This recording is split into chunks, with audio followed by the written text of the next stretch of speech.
Hello students, good morning everyone.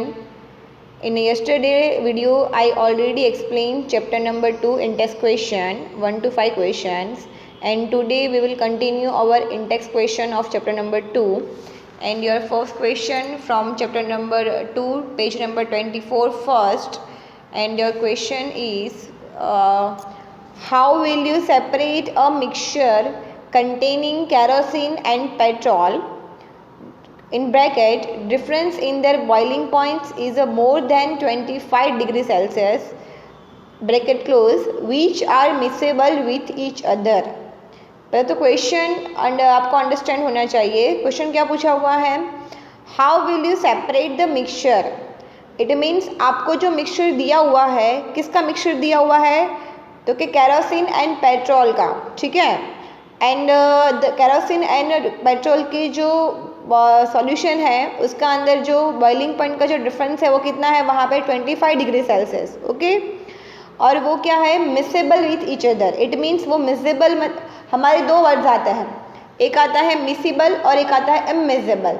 Miscible it means वो mix up हो जाएंगे, और इमिसिबल मतलब कि मिक्सअप नहीं होंगे। कैसे, मैंने कल आपको एग्जांपल दिया था होमोजीनियस एंड हेट्रोजेनियस, वैसे यहाँ पे जाएगा मिसिबल और इमिसिबल। लेकिन मैं आपको एक बात क्लियर बता दूँ यहाँ पे कि जो मिसिबल और जो इमिसिबल जो वर्ड्स है वो हमारे किसके लिए यूज़ हो गए, तो कि मिसिबल और इमिसिबल वर्ड्स होते हैं स्पेशली फॉर द लिक्विड, कि जो भी हमारा लिक्विड सॉल्यूशन होता है उस टाइम पे हम लोग मिसिबल यूज़ करते हैं। अगर 2 लिक्विड्स है और वो दोनों लिक्विड अच्छे से उसके अंदर मिक्सअप हो रहे हैं, they known as a miscible solution. And 2 liquid are not mix with each other, they known as a immiscible, okay. तो यहाँ पे क्या है, मिसिबल है, मतलब कि पेट्रोल और केरोसिन दोनों एक दूसरे के अंदर मिक्सअप हो चुके हैं। दोनों के बीच का जो बॉइलिंग पॉइंट का डिफरेंट है वो 25 डिग्री सेल्सियस है, और आपको क्या करना है, उसको सेपरेशन करना है, दोनों को अलग करना है कि भाई पेट्रोल अलग चाहिए और केरोसिन अलग चाहिए आपको। तो how you have to separate, okay. तो first in your answer, first line, a mixture of the two miscible liquid having difference in their boiling points more than 25 degrees Celsius can be separated by the method of the distillation। most important word कि अगर आपके petrol और kerosene जिसका boiling point का difference 25 degree Celsius से भी ज़्यादा है, उसको अगर आपको सेपरेट करना है तो आपको वहाँ पे यूज़ करनी पड़ेगी distillation method. You have to use distillation method, and kerosene and petrol can be separated by the distillation। it means by this process you can easily separate your mixture, okay। now what is the method? first of all look at the diagram. in your left hand side you can see clamp, distillation flask. 2 apparatus are there. first one is a clamp and second one is a distillation flask. and right hand side we start from the downside. One beaker is there, and one beaker you have to see that acetone is there. then after in upper side one condenser is there, and one condenser to contain 2 system, one for water outlet and second one for water in। it means जो condenser होता है ना, condenser उसके अंदर 2 portion होते हैं, 2 pipelines होती है, मतलब 2 हॉल हो गए।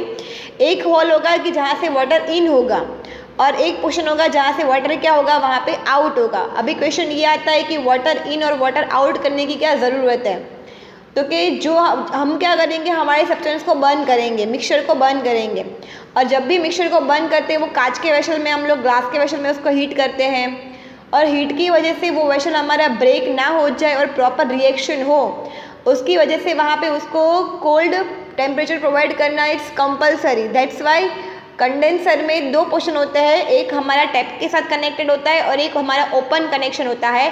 टैप के साथ जो कनेक्ट होता है वहाँ से क्या होता है, वाटर इन होता है, और जो ओपन होता है वहाँ से क्या होता है, वाटर आउट। और उसके थ्रू क्या होगा, तो कि जो कंडेंसर का जो टेम्परेचर है वो क्या हो जाएगा, वहाँ पे मेंटेन हो जाएगा, ठीक है। Then after you can see in a flask mixture of the acetone and water, आपको वहाँ पे दिया हुआ है। You can also take the kerosene, और मतलब कि यहाँ पे एसीटोन लिया हुआ है, लेकिन वी डोंट टेक एसीटोन, हमें लेना है वहाँ पे पेट्रोल एंड केरोसिन, ओके।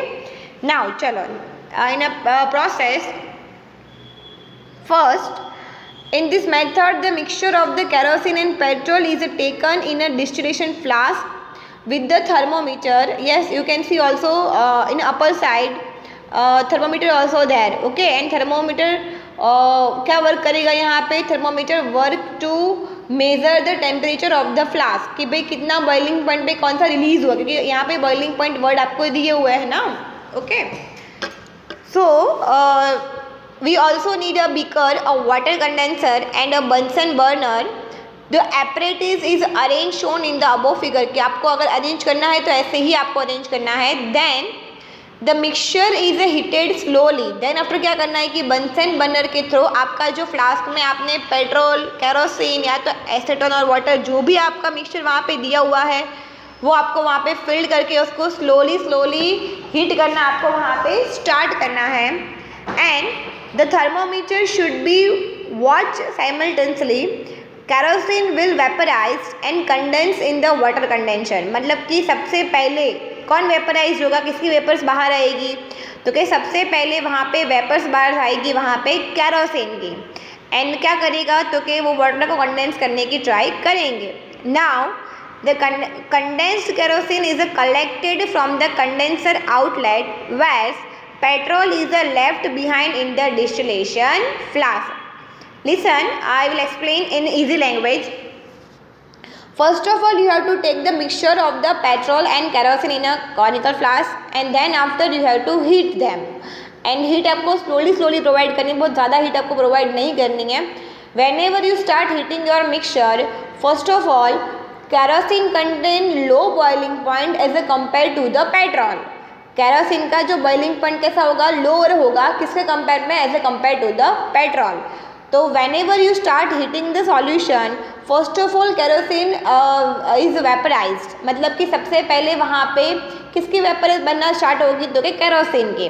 और केरोसिन की वेपर्स बन के वो कहाँ पे जाएंगी? तो कि दे गो इन अ कंडेंसेशन फ्लास्क. मतलब कि कंडेंसेशन प्रोसेस के लिए वो वहाँ पे कंडेंसर फ्लास्क में जाएंगे. और आपको जो साइड में जो बीकर दिया है वहाँ पे क्या हो जाएगी? केरोसिन की वेपर ड्रॉप बाय ड्रॉप वहाँ पे कलेक्ट हो जाएंगे. मतलब जितने भी केरोसिन होगा आपके मिक्सचर के अंदर वो सारा का सारा क्या हो जाएगा? वेपर्स बन जाएंगे और वो वेपर्स क्या हो जाएंगे? दूसरे बीकर में आ जाएंगे. और बाकी आपके पास जो फ्लास्क में बचा होगा वो ओनली क्या होगा? आपके पास पेट्रोल होगा. Okay, remaining solution in flask is known as a petrol. तो ऐसे by the using of the distillation process you have to separate the petrol and kerosene.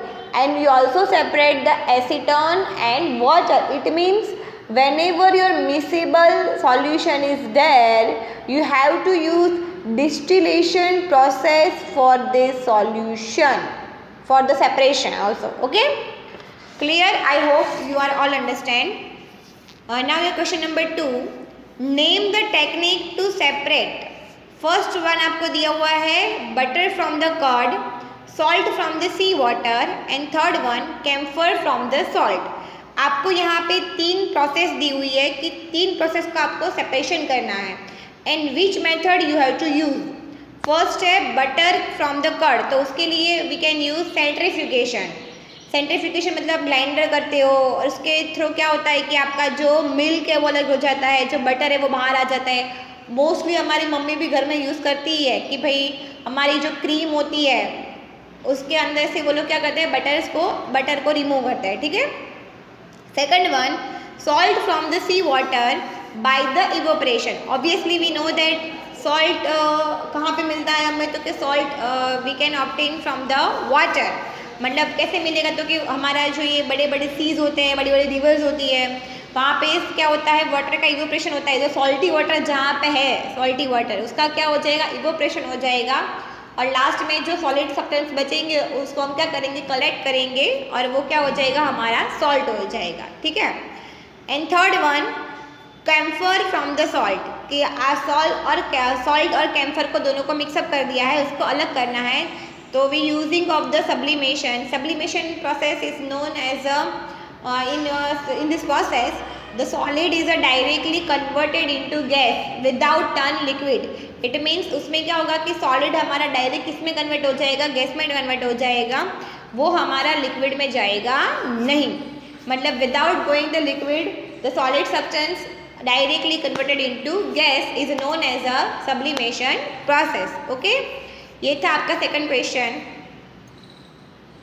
चलो, now your third question from page number 24, first page.